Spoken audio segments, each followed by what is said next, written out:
Strength of this attraction depends upon the charge. अब यहाँ पे है कि ये जो इंट्रैक्शन है वो किस पे डिपेंड करेगा, इसका ताकत किस पे डिपेंड करेगा। तो जितना आयन का चार्ज जितना ज़्यादा होगा, साइज जितना बड़ा होगा और मैग्नीट्यूड ऑफ डाइपोल मोमेंट जितना ज़्यादा होगा और साइज ऑफ पोलर मॉलिक्यूल जितना बड़ा होगा, उतना आयन डाइपोल इंट्रैक्शन ज़्यादा होगा।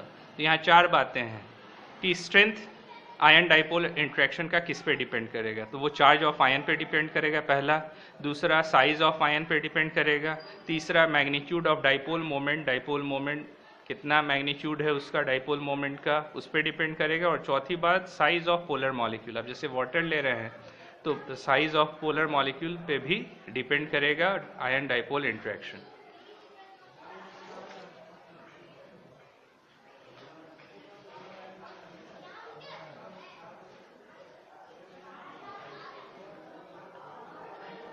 अब आ जाइए इस चीज़ को समझते हैं एग्जाम्पल से।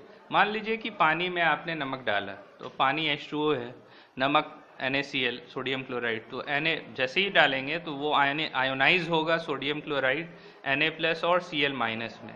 तो अब जो Na+ है वो किधर अट्रैक्ट होगा, इस चीज़ को समझिए। अब वाटर में H+ और OH- इस तरह से डिसोसिएशन हो सकता है, या वाटर आपका वी शेप्ड है, बेंड शेप्ड है, पड़ चुके हैं। तो यहाँ पे क्या होगा, O पे माइनस आएगा, डेल्टा माइनस, और H पे डेल्टा प्लस आता है। अब जैसे ही आपने सोडियम क्लोराइड डाला तो सोडियम का में Na+ और क्लोरीन का Cl- ये ब्रेक करते हैं। अब ये आयंस हो गए और ये हो गया आपका डाइपोल मॉलिक्यूल। अब इस डाइपोल मॉलिक्यूल में सोडियम किधर अट्रैक्ट होगा, O डेल्टा माइनस की तरफ, और क्लोरीन किधर अट्रैक्ट होगा, H डेल्टा प्लस की तरफ।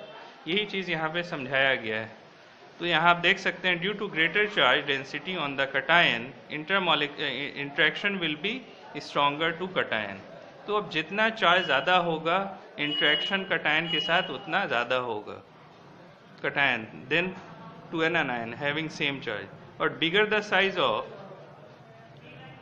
Size of CCl4, CCl4 is non-polar and sodium chloride is insoluble in it। तो ये भी जानना है कि polar dissolve polar, non polar dissolve non polar. कहने का मतलब जिस तरह लोहा लोहे को काटता है, तरबूजा तरबूजे को देखकर रंग बदलता है, उसी तरह पोलर डिजॉल्व पोलर। अगर पोलर मॉलिक्यूल है तो वो पोलर में ही डिजॉल्व होगा और non polar molecule non polar में ही डिजॉल्व होगा। इसीलिए CCl4 एक नॉन पोलर मॉलिक्यूल है, जबकि वाटर H2O पोलर मॉलिक्यूल है। तो अगर आप सोडियम क्लोराइड को, जो पोलर मॉलिक्यूल है, नॉन पोलर CCl4 में डिसॉल्व करेंगे तो वो इनसॉल्युबल होता है, लिखा गया इनसॉल्युबल। तो इसीलिए सोडियम क्लोराइड कहाँ डिसॉल्व होगा, पोलर सॉल्वेंट में। अब पोलर सॉल्वेंट है कौन, वाटर H2O। तो अब यहाँ देखिए कि जैसे ही Na+ आएगा तो उसको कौन अट्रैक्ट करेगा, Na+ किसके तरफ अट्रैक्ट होगा, तो वाटर वी शेप्ड है, तो O जो है H2O का वो अट्रैक्ट होगा Na+ के तरफ। क्योंकि O पे डेल्टा निगेटिव है, Na पे प्लस है, तो इनके बीच एक फोर्स ऑफ अट्रैक्शन जो है डेवलप करेगा। तो आप देख रहे हैं कि O सब तरफ से Na+ पे जो है अट्रैक्ट हो रहा है। तो ये जो इंट्रैक्शन है इसको क्या कहेंगे, ion dipole attraction between Na+ and H2O molecule. उसी तरह Cl- NaCl का Cl- की तरफ कौन अट्रैक्ट होगा, वाटर का H+। तो जब वाटर का H+ अट्रैक्ट होगा तो चारों तरफ से देख रहे हैं कि ये एक फोर्स ऑफ अट्रैक्शन डेवलप हो रहा है। तो वो किसके बीच है, तो Cl- और H2O मॉलिक्यूल के बीच में हो रहा है। तो ये था आपका आयन डाइपोल इंट्रैक्शन, जो एक आयोनिक मॉलिक्यूल और पोलर कोवेलेंट मॉलिक्यूल के बीच में डेवलप किया। अब हम लोग आ जाते हैं तीसरा टाइप ऑफ इंट्रैक्शन। तीसरे टाइप ऑफ इंट्रैक्शन के बीच, जिसका नाम है आयन इंड्यूस्ड डाइपोल इंट्रैक्शन। अब इसमें क्या है, तो पहला लाइन देख लीजिए, in it a non polar molecule may be polarised by the presence of an ion near it. कहने का मतलब अब यहाँ जो इंट्रैक्शन हो रहा है वो नॉन पोलर मॉलिक्यूल और एक आयन के बीच में हो रहा है। अब ये जो वर्ड इंड्यूस्ड यूज़ किया गया है, वो इंड्यूस कहने का मतलब दूसरों पे थोपना, लगाना। तो अब कहने का मतलब है कि H2, अब एग्जाम्पल के तौर पे समझिए कि NO3 माइनस एक आयन है। अगर दो नॉन पोलर कोवेलेंट मॉलिक्यूल हैं H2, non polar covalent molecule. तो अब जैसे ही NO3 इसके करीब आता है तो पार्शियली इस पे डेल्टा पॉजिटिव आएगा और इस पे डेल्टा नेगेटिव आ जाएगा। तो अब इसने क्या किया, जैसे ही आयन लाया अपना माइनस वाला तो उन दोनों के बीच में फ्रैक्शन स्टार्ट हो गया, दूरी स्टार्ट हो गया, और एक जो है हाइड्रोजन उस पर डेल्टा प्लस आया जो अट्रैक्ट हो गया आयन NO3 माइनस के तरफ, और इनके बीच जो है फोर्स ऑफ अट्रैक्शन डेवलप किया। तो इस तरह के इंट्रैक्शन को क्या कहेंगे, आयन इंड्यूस्ड डाइपोल इंट्रैक्शन, क्योंकि NO3 के कारण ही इन पे पोलैरिटी आया है, इसीलिए डाइपोल डेवलप किए हैं, इसीलिए इसको कहते हैं आयन इंड्यूस्ड डाइपोल इंट्रैक्शन। अब इस चीज़ को देखिए, in it a non polar molecule may be polarised by the presence of an ion, जो हम समझा चुके, become an induced dipole. The strength of this interaction depends upon the charge on the ion. अब NO3 minus ले रहे हैं, F minus ले रहे हैं, या कुछ और ले रहे हैं, OH माइनस ले रहे हैं, तो उस चार्ज का आयन का कितना चार्ज स्ट्रॉन्गर है उस पर डिपेंड करता है strength of this interaction, ion induced dipole interaction. तो स्ट्रेंथ जो है वो किस बात पर डिपेंड कर रहा है, चार्ज ऑन दी आयन।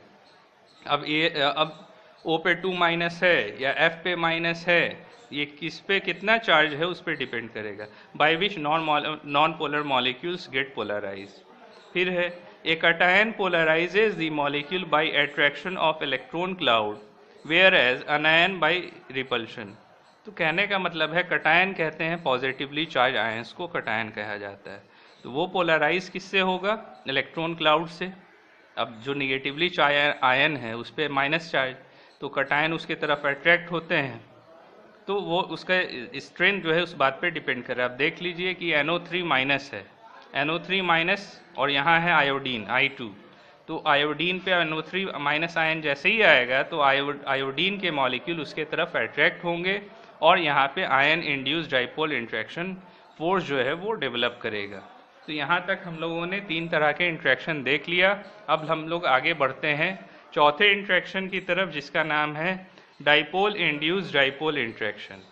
अब ये डाइपोल इंड्यूस्ड डाइपोल इंट्रैक्शन क्या है, तो नाम से ही क्लियर है कि डाइपोल, पहले से डाइपोल है उस पर, वो इंड्यूस करेगा दूसरे डाइपोल मॉलिक्यूल्स के बीच फोर्स ऑफ अट्रैक्शन, तो उस तरह से डाइपोल इंड्यूस्ड डाइपोल इंट्रैक्शन आएगा।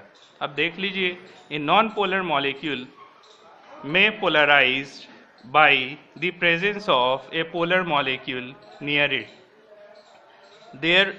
thereby making it an induced dipole। तो एक नॉन पोलर मॉलिक्यूल है जो दूसरे polar molecule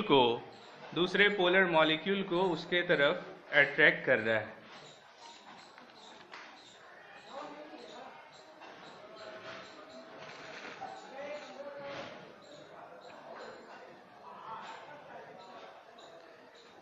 These strength will depend upon the strength of the dipole and thus leads to polarizability of non-polar molecule। कहने का मतलब है कि स्ट्रेंथ किस बात पे डिपेंड करेगा, तो स्ट्रेंथ डिपेंड करेगा कि स्ट्रेंथ ऑफ डाइपोल कितना है, जो डाइपोल मॉलिक्यूल है उसकी स्ट्रेंथ कितनी है, उस बात पे डिपेंड करेगा कि बगल में जो नॉन पोलर मॉलिक्यूल है वो कितना पोलराइज हो पा रहा है, और डाइपोल इंड्यूस्ड डाइपोल इंट्रैक्शन उसी बात पे डिपेंड करेगा उसका स्ट्रेंथ। तो एग्जाम्पल के तौर पे non noble gases get polarised in presence of polar molecule. अब सब जानते हैं कि नॉन नोबल गैसेज पे कोई पोलैरिटी, कोई चार्ज नहीं होता, helium, neon, argon, krypton, xenon, radon. लेकिन अगर उसके बगल में पोलर मॉलिक्यूल आ जाएं हायर स्ट्रेंथ वाले, तो उस पर भी उसी के एक मॉलिक्यूल के बीच में 2 पार्ट डेवलप कर जाएगा, एक साइड डेल्टा नेगेटिव, एक साइड डेल्टा पॉजिटिव, जैसा आप देख रहे हैं यहाँ पे। तो ये है आपका कोई पोलर मॉलिक्यूल HCl, HBr जो भी है, और इधर में एक नोबल गैस एटम है। तो उस नोबल गैस एटम में 2 पार्ट हो गए, जो इलेक्ट्रॉन है वो लिटिल बिट, जो इलेक्ट्रॉन क्लाउड अट्रैक्ट हो गया। अगर HCl मान लीजिए HCl है तो Cl माइनस अगर यहाँ पे मान लें या H प्लस मान लें, तो H प्लस इस क्लोरीन के डेल्टा माइनस वाले इलेक्ट्रॉन वाले क्लाउड के तरफ क्या होगा, अट्रैक्ट होगा, और इनके बीच जो इंट्रैक्शन डेवलप करेंगे वही डाइपोल इंड्यूस्ड डाइपोल इंट्रैक्शन कहलाएंगे। तो the existence of this force was studied by Debye in 1920 and the effect is called induction effect. So ये जो इफेक्ट जो प्रोड्यूस हो रहा है नोबल गैस और पोलर मॉलिक्यूल के बीच में, इसको पढ़ने वाले डीबाई थे 1920 में, और इस इफेक्ट को कहते हैं इंडक्शन इफेक्ट। तो यहाँ तक हम लोगों ने 4 type of force of interaction, 4 forces जो है जो सॉलिड मॉलिक्यूल्स के बीच होते हैं वो यहाँ तक हम लोगों ने पढ़ लिया। अब हम लोग बढ़ते हैं 5वें की तरफ। 5वां फोर्स कौन सा था? उसको हम लोग वंडरवाल फोर्स भी कह रहे थे, वो है लंदन फोर्स। उसी का नाम है डिस्पर्शन फोर्स भी। अब ये नाम लंदन फोर्स लंदन कंट्री के कारण नहीं, ये आदमी का नाम है जिसने इस फोर्स को दिया। तो अब देखिए पहला लाइन, पहला point, origin of this force was proposed by IDS London in 1930।